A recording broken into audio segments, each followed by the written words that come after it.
Okay, it seems like we're live. So hi everyone. Seems like we have 5 viewers. Welcome to the new live session, the second one so far. And while everybody is joining, hopefully, and starting to ask questions, because that's what this is about, it's a Q&A session, so feel free to ask whatever you want. Let's start with, as I explained last time, what I want to make, a repeating thing that I want to update you with what happened the last 2 weeks. And a couple of new videos are recorded. You should have noticed that in the changelog. But another thing I did is maybe, hopefully, you noticed, I updated the front page a little bit. The content is still the same, but I think it looks a bit nicer now. So I updated the design a little bit, gave it a bit of a fresher look. This is still ongoing. Next week, probably, I will do the inside version. So once you're logged in, and let's not go in with the admin.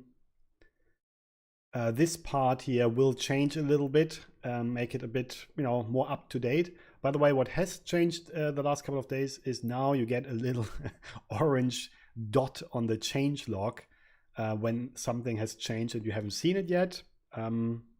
Just a small thing, but it's small steps constantly that will improve the site. So far, unfortunately, I don't see any comments or questions, which is a bit of a shame. Oh, actually, I just realized that you didn't see what I just showed you. Give me a second. Here we go. So what I wanted to show you is, sorry, let me repeat that. The front page has changed. Sorry, I'm still trying to get my head around OBS. So here, the design has changed a little bit. It's a bit nicer, a bit fresher. And next week, like I said, I will work on the inside part so that this looks a bit nicer. Also, like here, the changelog you might have noticed should have a little orange dot when there is an update that you haven't seen yet. Okay, sorry. The reason actually that I messed this up is that I am experimenting with a new system here for actually putting in the questions that you have for me for the Q&A session into the screen, and that should then look like this. And I can blend this in like this. Haha, look, and if you have a question, then I can put it in here so that you can always see what I'm currently answering, because that was a problem last time that people couldn't actually see the question that I was answering. So hopefully, hopefully we will have a couple of questions today. Luca says, Happy New Year. Thanks very much. Yeah, the same for you. It's already 13 days over, but well, it's the way it is. So yeah, Happy New Year. Hope you had a good time, good holidays. And the chat starts to fill up. That's great. I would appreciate if you just keep asking questions or start asking questions, because today I will keep it at exactly 1 hour because I unfortunately have to leave on time. So if any of you have any questions, go ahead. Or last time someone asked if we could do some feedback on show reels or give ideas how to do certain effects, and I'm all for that. So keep it coming.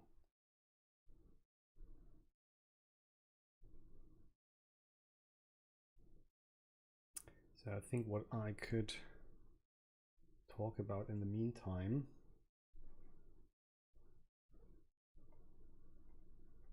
maybe in the future I should kind of let you prepare some questions so that you can ask questions before the live session starts, so that I have something to fall back onto. What we also can do, of course, I can just start Houdini, so you can also have questions about Houdini. So that's a possibility as well.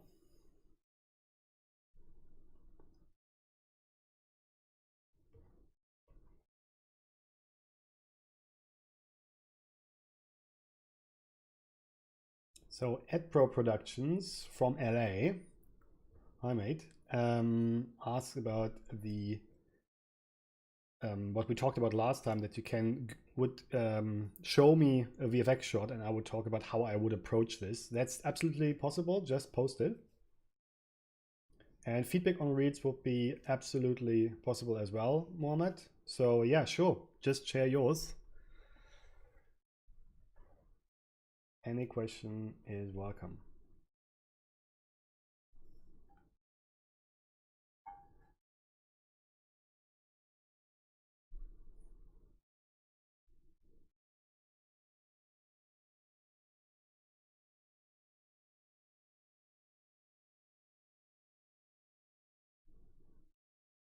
There's still a massive delay for me of about, I would say, 10 to 15 seconds, which is pretty extreme, but I have to get used to it.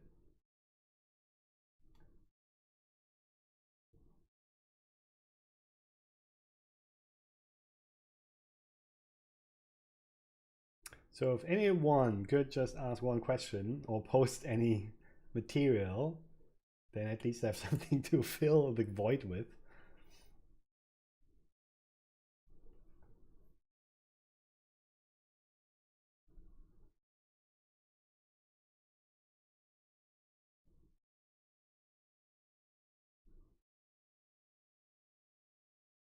Okay, the question from WordMat is, at some point I wasn't convinced that Karma USD, I was convinced that Karma or USD is the future, but I was hesitant to use it. Why has my opinion changed? Let me actually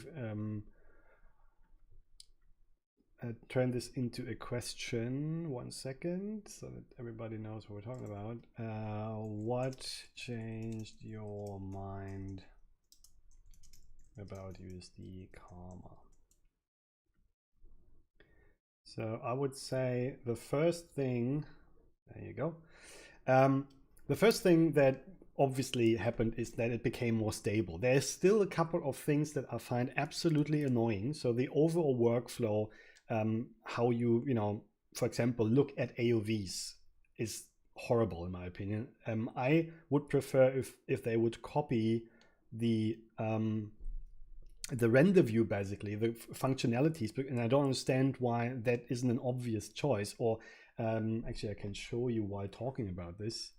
So when you look at the stage context, let's just create a sphere or something, doesn't matter.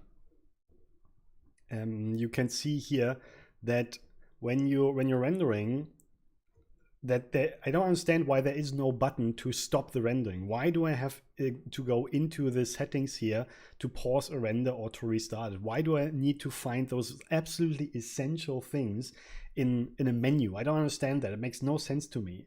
Also, why are the AOVs down here hidden in this weird thing? Also, why can't I see my alpha? I can switch with space 5 into a much closer way of looking at stuff than like in the render view. But let's quickly create a camera. Yeah, that's another thing. You need to have a camera first for this to work. So space 1 to go back. This kind of stuff, this kind of really basic stuff that still annoys me a lot. Here, so even if I switch to this, I can't show my alpha as far as I know, at least. Please feel free to correct me. There should be a sphere here, but I can't check it because even in the AOVs, I can't switch to alpha, which is super weird to me. I don't understand this kind of stuff. Why is basic stuff so complicated? But what did change my mind to why I do use it now on my own projects actually is that when you have very heavy scenes, and I have a couple of personal projects that I tested with Solaris, and what really convinced me was the fact that once you bring anything into your Solaris context, it basically is already loaded for the renderer. That means that even if you have very heavy scenes, and I actually have with a reference node, you can bring it in. Let me see if I can find one where you can see that in action. When you have a very heavy scene, then as soon as you load it in, it is turned into USD, and because it's then USD, the renderer does understand it instantly. That means you do not have to wait for the renderer to start when you have even a heavy scene, because it just takes a bit of time the first time you load it into your USD context. So here, for example, I'm referencing in currently a pretty heavy scene, which takes a while. There you go. So this is part of a ship. So let's add another part to this.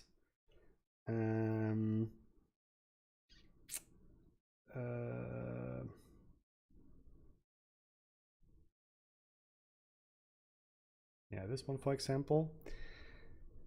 There you go. So this is the other part of the ship, and then maybe a third one, and then I stop because I have split this up into multiple files, unfortunately, but I want to at least show you what I'm talking about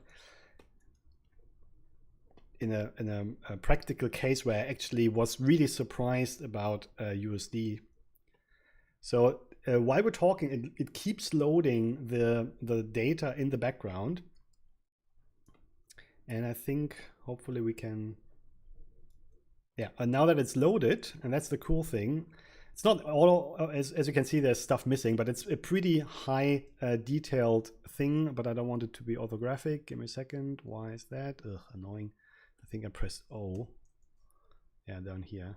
There you go. So this is a pretty heavy geometry. So with a lot of small detail here on the sails, on the ropes and all that. And the interesting thing is, if you would now switch to a normal renderer in the classical Mantra way, and I just realized my head is in the way, but you get it nonetheless, then it would take a while to move all of this or translate it over to the render language, basically. But if I switch now to Karma, it takes a few seconds, boom, and that's already Karma. So the whole geometry took 2 seconds before the rendering can start, and whoever ever worked on really heavy scenes, which is usually what I do, because that's, you know, where it becomes interesting. That's a huge advantage over the old system. Once everything is in USD, and here we can have a look at this. Once everything is in USD, it's super fast. And this completely impressed me, especially for heavy scenes. So even if it's 3 times as heavy, and I have tested this with scenes that are even more heavy than that, it just is butter smooth working with this. And this convinced me that, you know, there is a clear advantage in the workflow, and not having the buttons where I would expect them is something I can accept, even though I still don't understand why side effects makes it so hard for a user to, you know, reach basic things. Okay, so that was a bit long-winded, sorry about that, but hopefully that makes sense. That's the main reason. The fact that everything speaks the same language, so importing stuff and rendering is the same thing basically, and that makes the workflow even for very heavy scenes really enjoyable.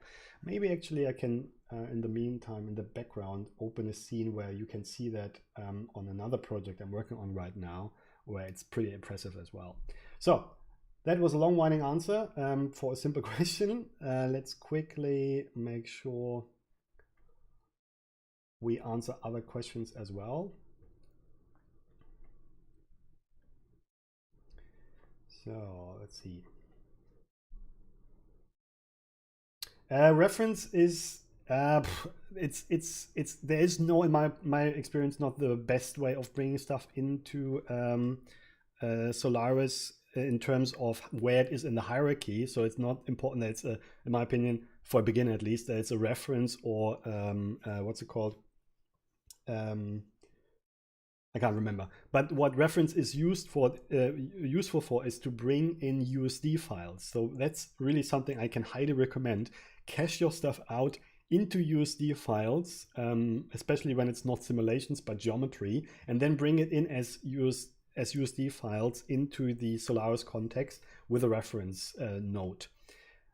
So this is just something, you know, I got used to. But reference, I'm not super good at it yet, what the difference was, but I think reference just overrides the hierarchy. So if you already have something with the same name, no, it just adds to it, I think. So the main difference here between the reference and the other thing, shit, I can't remember, is where the data ends in your USD hierarchy. That's the main thing.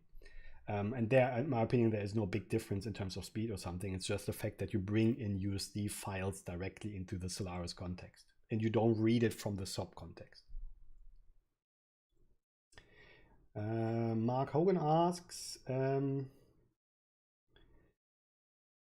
how much demand is there for Houdini artists? In my experience, a massive demand. I don't think there is any other software that is so much in demand as Houdini is right now. And that is because there's simply not enough people for what is needed. So you have a lot of Maya users and all that. You know, for good reason. So you need a lot of Nuke Compass, you need a lot of Maya users, and all of this will stay for a while like that, definitely. I mean, Nuke will not, you know, will stay for a long time anyway. And with Maya, I'm not 100% sure about that. It might be replaced at some point. But the thing is, the demand for Houdini people is going up and the demand cannot be fulfilled. And this is not only for effects, even though that is an important part. There are not enough effects people for the amount of effects that are needed. But where it's also important is lighting. So most mid-sized and even the big companies I heard, and small companies do the same, moved for lighting and, you know, the whole rendering process, which is not just the lighting and the shading, it's also the shot assembling. So just imagine you have a team of 50 people just making sure that all the 3D stuff comes together in a way that is not pure chaos. This is the shot assembling part. This is a very important part of the whole pipeline. And this is where Houdini can really shine with a node-based system, specifically with Solaris. And this is why even in a department that is actually not obviously Houdini-based, lighting, shading, and rendering is more and more done by Houdini people. Of course, people just, you know, move from Maya to Houdini like I did. You can learn Houdini, so you don't have to be a pure Houdini guy to start using Houdini. But still, the demand for Houdini is rising. And this is just for the VFX and animation industry. Then when you then look at the games industry, they use Houdini more and more as well, because they want, of course, better and better effects. And basically, they want to have effects that are as good as they are in movies, ideally, which, you know, a real-time engine cannot provide. So you pre-simulate stuff, bring it then into the engine, and it looks really impressive then. So in multiple industries, Houdini is used more and more, and keep in mind that this influences all in other industries. So if in games there are more people needed with Houdini knowledge, then even if it's just, I don't know, 10% of people who are Houdini savvy decide to move to games, which actually happens, then there's still 10% less in the VFX and animation industry for the needs they have. So other industries, even though they don't influence your career directly, influence the pool of artists that are available in your field. That's something people often forget. So if more, for example, if more students start to go into the games industry, then there will be fewer juniors in the VFX and animation industry. It's that simple. And that's the same for Houdini. If other fields use Houdini more, visualization is another example, then the VFX and animation demand for Houdini cannot met anymore, because they all, well, some of the Houdini artists move into different careers. Did you already use USD in the industry? No, interesting enough, but to be fair, that's not too, well, okay, first of all, I'm not working full-time in the industry. I only work about 6 months per year in the industry, and the other half I do my own stuff, like teaching, which, you know, I want, because this is a much better way of living than working 12 months a year in this industry. That's too, like, I'm too old for this. So I only usually work in the smaller companies nowadays, not at ILM and MPC anymore. And that means I mostly can talk about how the smaller and mid-sized studios work currently, and they do not use Solaris yet. What I just had is a discussion yesterday with actually family, because they work in Canada both as lighters, And they actually also surprisingly don't use Solaris yet. So it's still in its infancy, but the advantages are obvious. And it's just, this process of, it will change. It's just a matter of time when. But what this also shows is what I'm always keep saying is be careful with the latest and greatest hypes.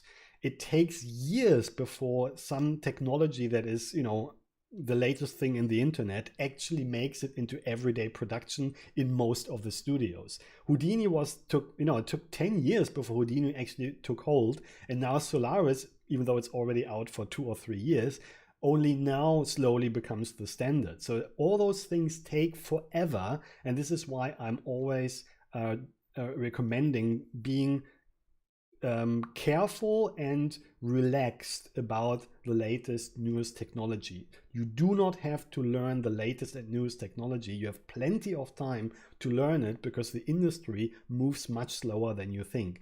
At least that's true for VFX and, to my knowledge, animation. Not sure how the games industry works. I have no idea about that, but I can say that about VFX and animation.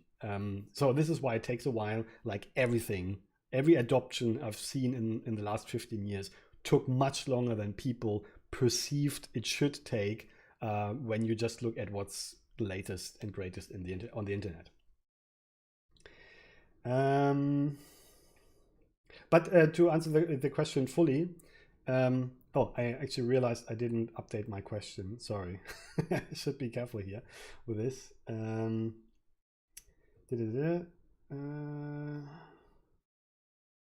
So that was the last question. Sorry about that.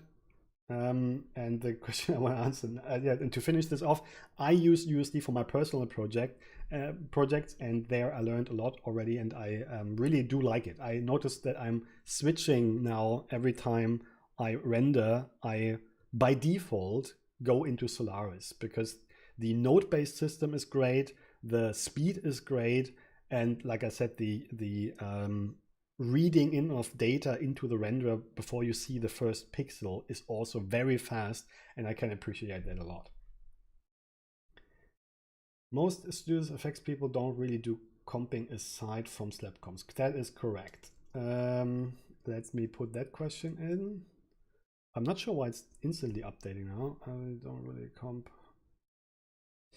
I do most studios effects people.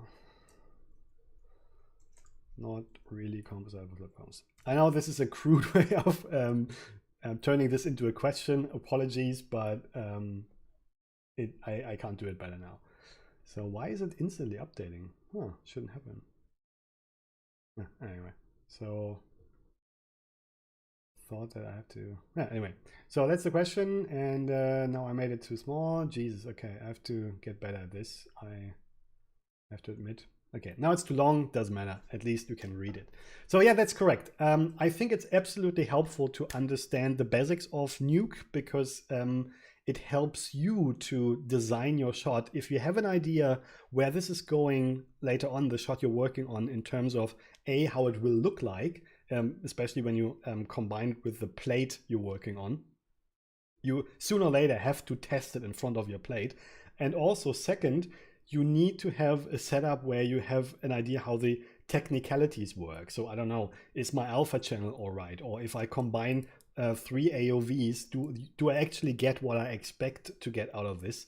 You absolutely need to have a basic understanding how comps work. But it's true that as an effects person or even rendering and lighting, you will never do the final comp. That's not your job. And that's very important to keep in mind. There are people who spend years doing one thing, so there is no point in not letting these people do their thing. And nobody can expect an effects person to be as good as a comper. That makes no sense. Because compers do nothing else than comping. So of course they know better than you. But that doesn't mean that you can't prepare for them. There are in small studios the possibilities though that you might be the effects person and the comper at the same time. But A, that's the absolute exception in my opinion, and B, this is something in my opinion a company should not expect of you. The smaller the company gets, the more hats you're wearing. So the more potential departments you cover as a single person, the more a generalist you are.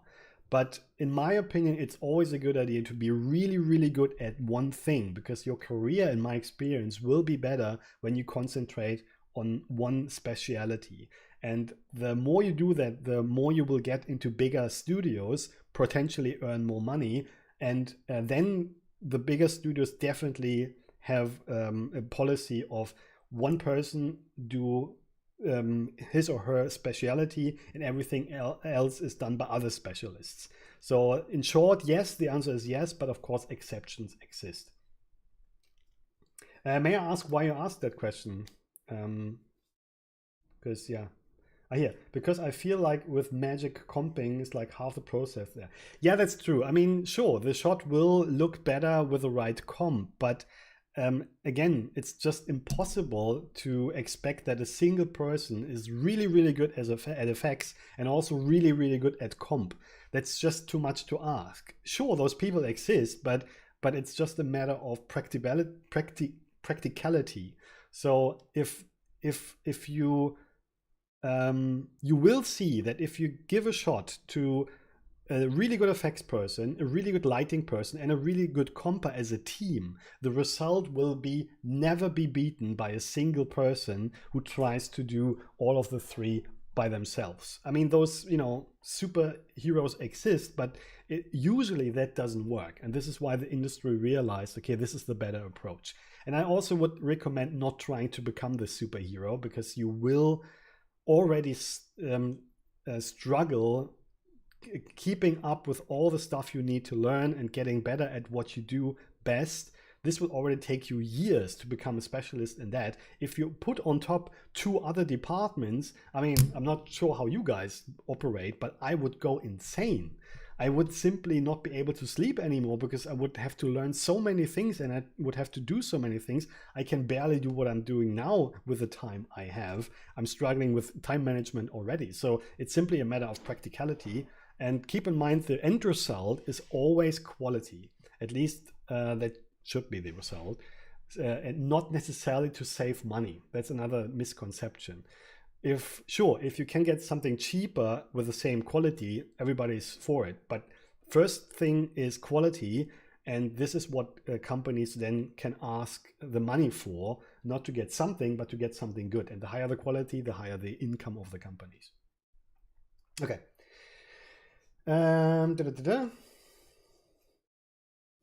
So here, the next question is about time to adapt to new technology. Will it take a while for studio to switch more to virtual production? No, I think, sorry, the camera sometimes overheats. So let me add this question in. The question is, will it take, I mean, first of all, I don't do virtual production, so all I can tell is from what I'm seeing and hearing. So don't take this, or take all this with a grain of salt. I'm an FXDD, and everything outside of that realm, I'm not a professional. So let's be careful about that. But what I see and hear is that virtual production already is over the hill of their biggest use yet. So virtual production was very helpful and very important during the pandemic, of course, because you couldn't shoot on location, because it was, you know, you couldn't travel and all that kind of stuff. I don't have to explain that to you. So virtual production became big during that time. Also, it was a way for the studios to save money, and as they thought, to be more flexible with their planning. But what they realized is a lot of stuff you can't do with virtual production. So it is actually quite limiting in certain extent. To a certain extent, when it comes to lights, for example, outdoor shots are always tricky with virtual production, because it's really hard to have super bright lights that mimic the behavior of the sun. That's almost impossible, even with virtual production. Second, a lot of additional work has to be done, from what I heard, to actually replace the backgrounds after the were shot in virtual production. So there's still a lot of post-production happening, even though people don't talk about this. And third, the clients, so the customers, so the people who actually watch stuff, are kind of fed up by it already. They can tell that this is there's a certain look to it and a certain way of filming. For example, you can't move into the back. You always have to kind of act in a certain area in the center. You can't get too close to the edges, this kind of stuff. And people start to see that and dislike that. So I have already seen a couple of YouTube videos where people started to criticize the limitations of virtual production from a purely artistic point of view. And this is why I believe, no, the studios will not take a while to switch more to virtual production. The hype is already over and it will be used less in the future, not more. It will absolutely stay, don't get me wrong. I'm not saying it will go away. It will be part of the normal production like all the other technology that we are used to, but it will not become more. I absolutely do not believe that. So no, it will not take a while, because the best days of virtual production are already behind us. Another question about USD really quickly. Is it better to USD export from SOP and then reference in LOB rather than SOP import from Solaris? Yes, in my opinion, a clear yes. This is a quick question and the answer is absolutely yes. It's just hard to find the right scale. There you go. So it's a long question, but yes, the answer is yes, yes, yes, yes. What is a slab comp? Asked John Doe. Good question. A slab comp is basically like a simple compositing. So the real compositing, so hopefully everybody knows what compositing is. If not, please look it up. It's basically the finishing assembling of the shot, especially in VFX. That's super important, because keep in mind you're combining your 3D renderings with real footage. So compositing is absolutely essential for VFX, but even in animation, compositing is important for the final touches, so to say. And a slab comp is basically a very rough, very crude version of a comp that is done by the guy or a girl who created the 3D stuff, who was rendering it. Because, as we already pointed out, comping is so important for the final picture that you cannot basically render without having a little bit of an idea, at least, what you do with that in comp. And since you cannot put a compositor on a shot that is not done yet, whoever does the rendering of a shot is already starting to do a rough compositing, a crude version of it, to basically build a basic setup that explains the idea. So for example, if you render background, midground, and foreground, you don't just throw this to the compositor and say, yeah, deal with it. You basically prepare a composition already in Nuke where you build all your elements together to have a first version of the final picture, which the compositor will definitely improve, because that's his or her job. But you already give them something to start with, so that they understand, okay, so those are all the AOVs that you rendered, and this is how you want to use them. That's super helpful for them, so that they don't have to start from scratch. They can already understand why you rendered certain things and what you had in mind. That doesn't replace, of course, basic communication. You have to talk to each other, but slab comp is essential for you to test your renders and also to inform the final compositor what you actually had in mind and what your ideas about your renderings are. Because that is something beginners often misunderstand, the idea that there are standards that are so basic that it's the same every single time is complete nonsense. Every shot is different. Every shot has their own challenges.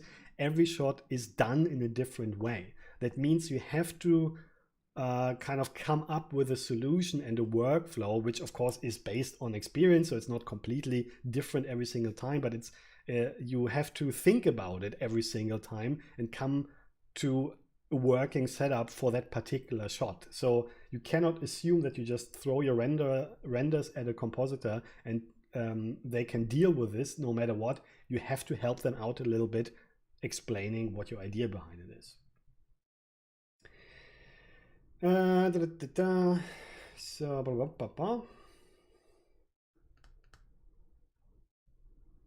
So Vert, I don't see any. You're talking about a reference shot, but I can't see anything. You say, how would this be broken up? I don't know what you're talking about. I'm not sure if maybe I don't know, if YouTube stops you from posting a link, that would be annoying. But currently I can't see what you're talking about.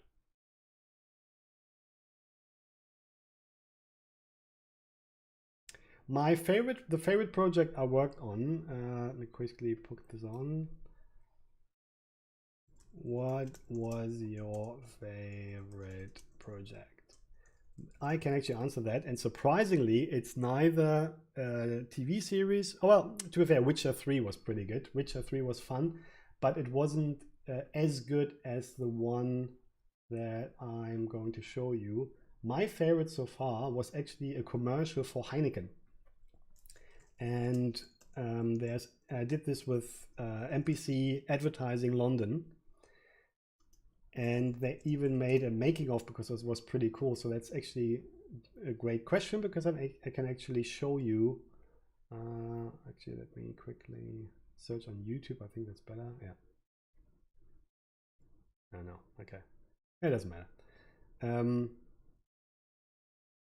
So I only found it on Facebook. I don't know why, but it doesn't matter. So this is the Trailblazers from Heineken. And we did this a couple of years ago. I can't remember actually. And I really enjoyed that because the idea behind it was to make it look as cinematic as possible. And this is what we did. And we had a pretty small team, as you can imagine, in advertising. But we still were able to create something that looked really epic. And this is why I really enjoyed this. And what I was working on was the ship shots. So I did actually the shading on this. The water simulation was not done by me. But this was amazing because this was exactly why I basically went into CG. And this, by the way, also was the project where I decided, okay, I want to become an effects DD. I was in lighting and shading, like I said, so this was the shading done by me. But I saw what the effects guys were doing, and I was so impressed and so interested in that I decided with this project, actually, okay, I want to become an effects DD. And this is, yeah, this is rendering here was done by me as well, this making of rendering. And you know, here and there it has its problems, of course. I mean, it's still a commercial and not a full-fledged movie, but it was so enjoyable to work in a small team on something on a artistic level like that. I never had anything like that again. So and what also was cool, every shot, as you can see here, was different. So we had different teams for different sequences, the space sequence, the pirate sequence, and so on. And because they were so different, it was a lot of fun in the dailies to compare and see what the other teams were doing. So that was on top. It was a great team and it was a great project. And we were really able to do something that was really impressive, even though we were a pretty small team. So yeah, that was my favorite project for sure. Yeah, a Heineken commercial, of all things, who would have thought? You missed the question from Mohammed where he asked about sharing his reel. Yeah, I couldn't see a reel for some reason. I wouldn't have any problems with answering the reel, but for some reason it doesn't show up.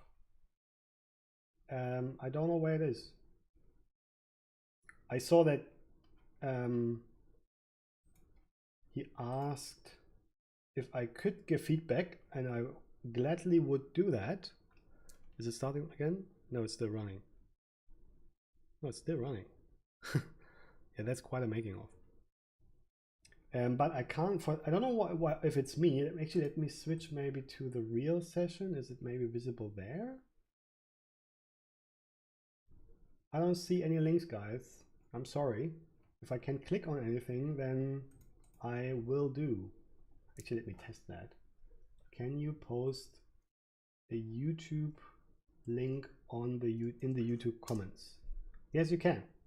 So please do that, guys. If you have anything you want my feedback on, just post the link to it in the chat and then I can click on it.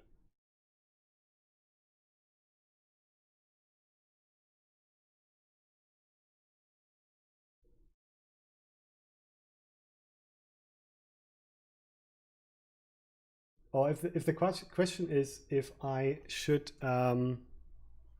if I can give feedback on Mohammed's reel, then yeah, sure, absolutely. The answer is yes. Please do.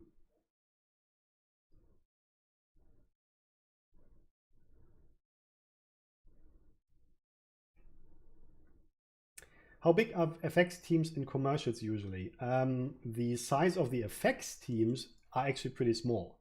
So the biggest team I've ever seen was 3 people. But very often you only have 1 or 2 actually. So here's the question: how big are effects teams in commercials usually? Small, 1 to 3 people, I would say. To be fair, there are commercials. I mean, actually, the real answer is it highly depends. So there are actually commercials that are so massive that multiple countries work together. For example, NBC Advertising has parts in LA, New York, London, and then other places. And some projects I work on, which is not often the case, but sometimes it happens, work together between cities. So, okay, potentially I could imagine the biggest effects project maybe had 10 effects people, but usually the average is 1 to 3, not bigger than that.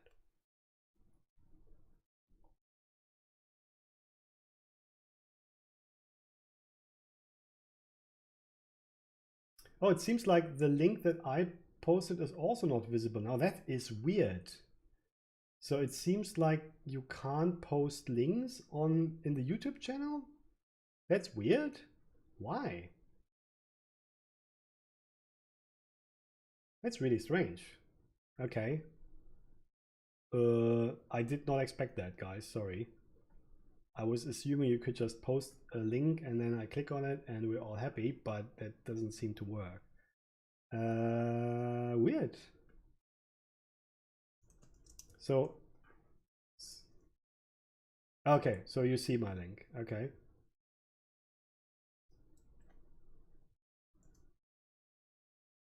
Okay, cool. So my link is visible. Okay, cool. So I guess oh sorry, buddy. Gergely, I don't know how to pronounce your name. I'm really sorry. Um, you meant the other links, right? Okay, so yeah, if someone could post their link for their reels or for their VFX shots, I should talk about my approach to this. Just post the link and I can click on it. Lucas says you can't post links. Oh, that sucks. Um, what can we do about this? Well, if anyone has me on Discord, maybe. So a lot of people who are on the website should be able to post on Discord. Maybe you can just post your link there. And then I can click on this. This is something I have to test in the future. I wasn't aware that we can't that you can't post links. That's really annoying. Maybe actually let me see if I can change this. If there's any setting for me to allow this, that's possible. Let me see.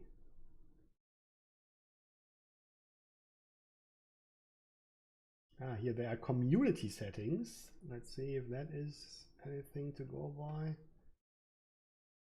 Comments on the channel, allow all comments. Save. Okay. Lucas says Twitch allows links. Yeah, I mean, I was thinking about doing live sessions on Twitch, but the problem is my plan is basically I want to promote my work at my website mainly, and I have the feeling that for tutorials and stuff like that, YouTube is the better source than Twitch. I mean, you're not going to Twitch if you want to look for Houdini tutorials, right? Unless you know exactly what you're looking for, like the great John Kunz, sure. But the beginners usually don't do that. So this is why I want to stay on YouTube. That's the main reason. Sorry about that. Burning Sea. Okay, WordMat is doing has a good idea. Just tells me what I should Google for. That's a good idea. Let me try that. And it's 2 minutes and 10. Okay, by Storm Studios. I think I found what you're talking about. So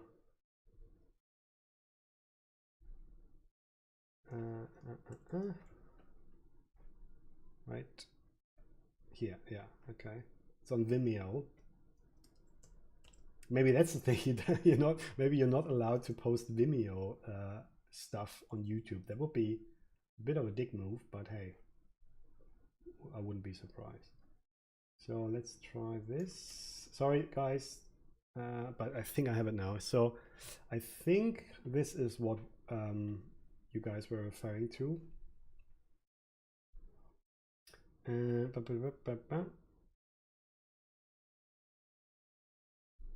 Okay, so I think that's the one because it's actually exactly the length. So let's have a look at this. So first of all, what you have to keep in mind, if you have something like this, this is resource-wise extremely heavy. So that's the first thing you absolutely have to be aware of. If you have a workstation that has less than 64 gigabytes, then you should not approach this. This is a nightmare. This would take even a studio multiple weeks full time to pull this off. So this is not a small thing. This is nothing you do, on a little machine on the side. This is really challenging stuff. So this would scare the shit out of me if I would get paid for this. And fundamentally, at the same time, though, it's not that special. I mean, don't get me wrong, this is really impressive. I don't want to talk this down or anything. But this is, in terms of simulation, mainly just a matter of an unbelievable amount of resources that you have to tackle. Now, frankly, there is a lot of optimization that probably has to go into this. And I am not experienced enough with simulations on that level to tell you how to optimize that properly. All I can say is this is an absolute nightmare, even for a studio to pull off. So honestly, I would recommend not even thinking about doing this. I would not do this. I would not do this outside of a company. This would be way too big for me to pull off. I mean, just the rendering costs for this are in the multiple 10,000s of euros. And it's really important for me that beginners understand this. And this is my audience. Beginners are my audience, not experienced people. I would absolutely not even thinking about approaching something like this if you haven't already multiple years of experience and a company behind you. This is absolutely insane. So I will not comment more on this. This is not something you can do outside of a big company. Simple as that. So, okay, so there is the shots we're talking about. I mean, this is just unbelievable amount of resources. Fundamentally, it's not really that complicated. It's an ocean system. Then you have potentially, this is white water that you could, if you want a white shot like this. This is a pyro simulation, a huge amount of geometry. And then actually potentially here you don't even need a flip simulation because this kind of whitewater here is not moving in a way that you can actually see the simulation. So I would probably do this procedurally. And then 150. I mean, I'm sorry, what do you expect me to say? This is just a massively complicated, I mean, maybe not complicated, but huge, massively huge pyro simulation. If you look at the explosion tutorials or any explosion tutorial for pyro, really you will learn how to do this. But the sheer size of this is a challenge in itself. So I can't comment more on this. There is no magic bullet here. And I think that's a misconception that a lot of beginners have, as if there is a trick that you need to know to pull this off. If I only had this information, I could do this on my own. No, you can't. This is bullshit. Whoever tells you this is a liar. Rebel way. So do not fall into this trap of thinking you can do anything that you want by yourself. No, you can't. If you don't have a multi-million render farm in your backyard, then you cannot pull stuff off that people who do can. Stop thinking that. sorry that I'm getting a bit angry here, but I'm so pissed off by this. All the time I get this kind of weird assumption that a beginner could pull this off. No, you can't. I couldn't pull this off. It's way too big for a single person to pull off unless you have your own company and 10 employees. No, it's just a massive resource battle that goes on here. And there's not more I can say about this. There is no trick to make this work other than having an unbelievable amount of time and an unbelievable amount of resources, which most of us don't. Thousands of euros to render? Yes, easily, easily. I mean, just do a calculation. Let's say a frame like this would take, I don't know, let's say an hour to render, and that's optimistic. Now render this for, I don't know, what is this? Let's say 100 frames, right? 4 seconds. So you're looking at 100 hours for one iteration. Let's say that on a single machine, yeah? So let's go to a render farm like Grid Markets, yeah? And let's see at the prices what this would cost. So on a single machine, this takes an hour to render a single frame. Again, this is optimistic. Let's say we do the cheapest one. And they have this calculator. So for Houdini, let's say we render with Arnold because we want to have the same quality. We use, I don't know, something like this. And the average render time per frame is 60 minutes. And we have 100 frames. So now the first mistake people often do is they say, okay, 100 frames, I can do that. That's probably not too expensive. But you have to render those 100 frames once a day for weeks, because the idea that you only render at the end is complete nonsense. You are constantly rendering when working on a shot to improve the quality. So that means you can take the final length of your shot and then multiply it by, I would say, at least 30 times, at least. So what we're looking at here is a cost of 2,000 credits, whatever that means. But by the way, there's some sound in the background, doesn't matter. So 2,000, and that's really optimistic, really optimistic. I think it would be much more than that, because I think the GM 1600 is actually not that powerful. I have to check what this is. I think it's here. That's 32 gigs of RAM. That's way too little. So you would have to use the 4800 to be even being able to render this, and then you end up with around 6 or 5,000 credits. So, and that's not even a high number. That's optimistic. I think it will be much more. And this is what people always forget. It's not about your skills alone. It's about the resources you have.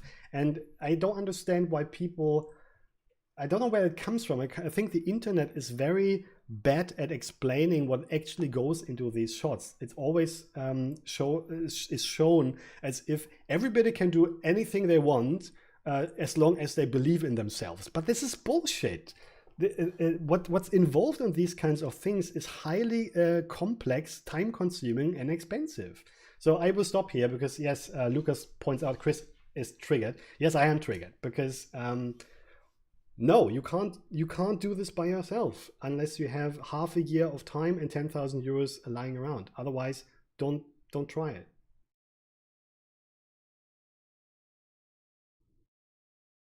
As a single artist, what small aspect could you be tasked with? That depends on too many factors. I can't really answer that word, sorry.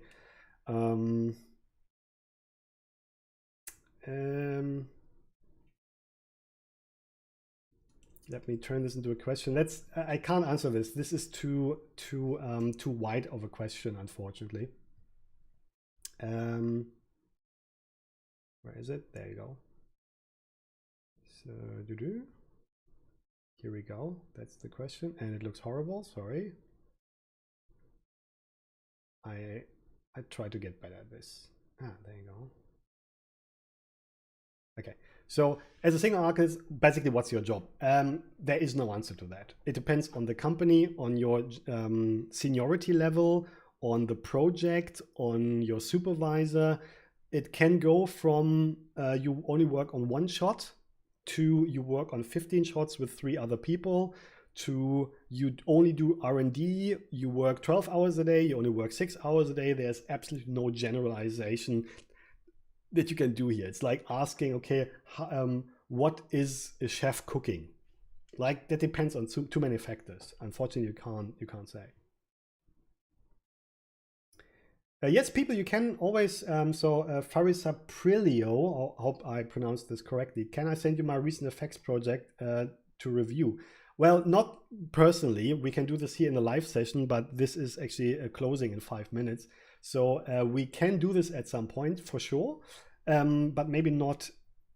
I mean, if you post it now, nobody has posted any links yet that I could click on. The best came from, who was it? From Word and and triggered me. All right, so you can absolutely post your stuff and I will answer it the best I can, and whoever is first will get the answer. Oh, here's a question: does age play a big role in being hired in studios? No. That's a good question actually, because that's actually something I heard before, and I understand that people are afraid of this, but no. So while I'm putting in the question, I already answered it. No, age plays no big role. I mean, to be it's a practical aspect that plays a role here. So usually when you're a junior, it is expected of you that you work a lot, and on top, it is expected of you that you. I mean, let's say this differently. As a junior, it's expected of you to work at least as much as everyone else. Let's say it this way. And there are, while the expectations to you are definitely much lower than to a senior, so don't be afraid. You are not expected to know everything. You are absolutely expected to ask a lot of questions, and help is not only okay, it is expected that you need it. So don't be afraid. But at the same time, you still need to get the results out that are expected from you, whatever that is. And that usually means that juniors work longer than seniors because it takes them longer to reach the result they want. That's just kind of the nature of it. If you're a beginner, it takes a bit longer for you to finish your stuff, and often it's your own decision to put 1 or 2 hours more into the whole thing when you're a beginner. So that means when you're a bit older, it can be hard for you to do that. But in general, it doesn't really matter what age you are. And one example is my own career. When I came out of university, I was already 30. I mean, sure, yes, 30 is not old per se, but it's not young either. So being an absolute beginner in the industry, the first month in the industry I had with 30. And that shows, I think, that age, a little bit of a higher age is not a big deal. 40 is also not a problem, I think, where I could imagine it becomes a bit more tricky, because then people would maybe not trust that you have the stamina to become a junior. Sorry, camera went away again. Is when you're maybe in your late 40s or something. There I could imagine that people are not so much questioning that you're capable of doing the job, but simply if you can hold the stress and all that. Because frankly, I'm getting closer to 40, and I don't want to do the 12-hour or 60, 70-hour weeks anymore. I just don't want to have them anymore. And I think that is an age thing. So the practicalities of your age play a role, but not the number, no.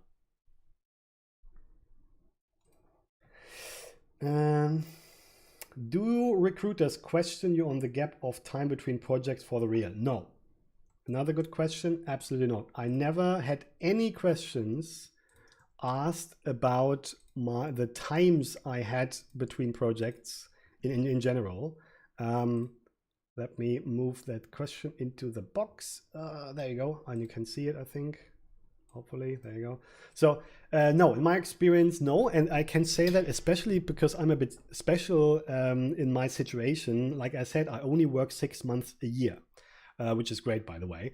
But that would obviously raise the question, what do you do in the time between? And nobody ever asked that.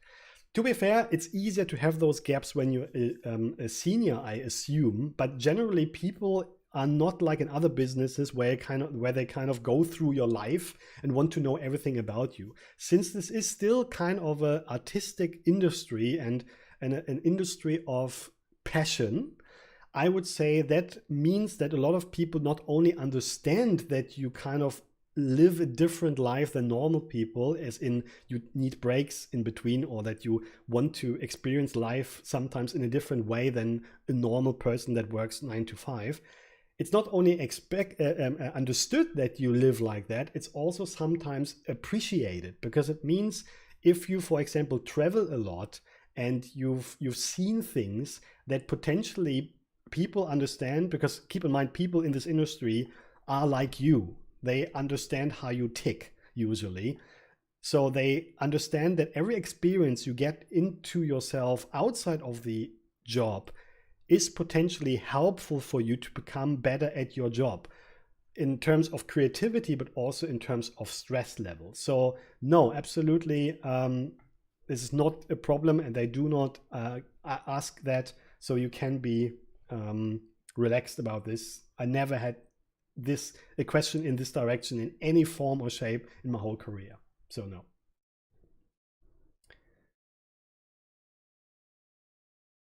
Okay, so Faris Aprilio, I'm sorry that I can't answer the question about your personal project. Let's do this next time, maybe in 2 weeks. Unfortunately, I have to move off. I hope this was a bit helpful, and as you can see, there are certain things that trigger me. So maybe keep that in mind. If you want to trigger me, you know what kind of questions you have to ask. People who have live sessions with me when I'm teaching know that I'm easily triggered, because there's certain topics that I find very, important. But what I wanted to say is that next time we can keep doing what we did this time, and I think I will do this every 2 weeks. So you can absolutely bring your personal project next time.